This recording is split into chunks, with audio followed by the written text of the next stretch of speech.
It's a good question about why this popularity, why this attraction to New York City still exists. The sound of New York is the sound of the musicians that migrate there. America's best, great thinkers, you know. The sound of New York, I think every city has a certain energy that comes along with it. But New York is a jungle. I think that's kind of what New York is. It's a jungle with a lot of different sounds going on at the same time, and it's bustling, it's boiling all the time.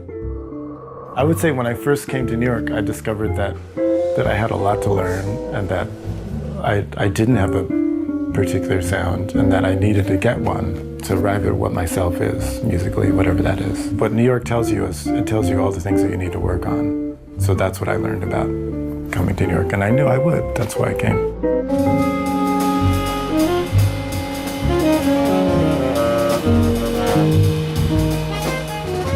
The sound of New York for me, in words, would probably be something that's very dense and very busy, and something that sounds progressive, sounds like it's moving forward, because New York doesn't stand still, it doesn't hover.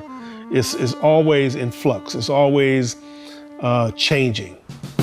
The sound of New York is so varied that it's hard to say that any one thing, you know?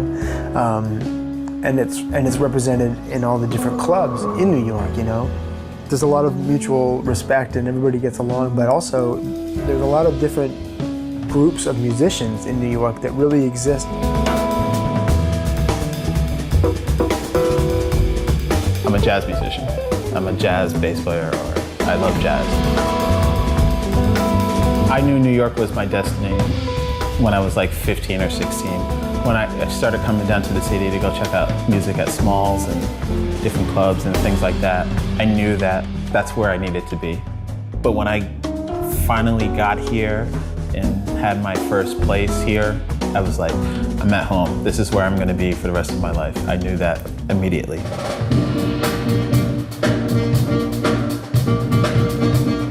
I always knew at some point, I've been playing since I was a child, when I made the conscious decision that this was going to be something that I was going to pursue as a career, but I think that's when the switch went off. Like, you have the talent, you just need to refine it, and you need to just apply yourself.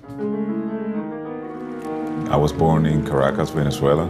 I started taking piano lessons when I was 10, and I started playing music professionally when I was 12. So I was playing in this club from Monday to Saturdays. It was actually really good, basically like the main jazz club down there in Caracas.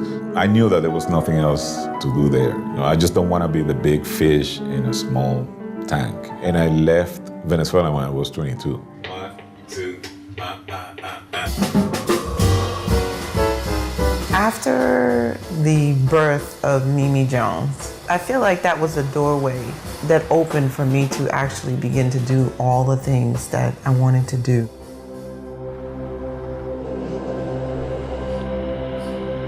This is why I have pictures of people like this around my house as a reminder that no one can define you. Society doesn't define who you are. You gotta be strong.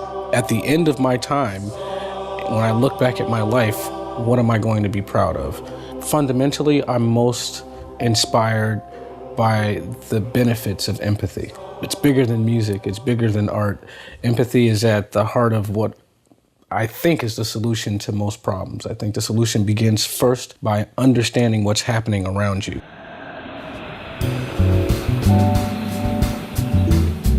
When I finished university, I moved to New York, and I just felt like I wasn't necessarily growing a lot, but I wanted to play. Creativity is my strength and my goal. So I'm not the type of artist or trumpet player that you would hire to do something very consistently or something very repetitively. If you need me to be creative every night in a different way, that's why I'm in music. To constantly create in the moment. I never want to do anything the same way. You know, to always kind of reflect on the present moment. I do know that there is an amazing crop of young musicians that have come along who are very serious about jazz and about moving the music forward, keeping the tradition alive, but bringing something new to it.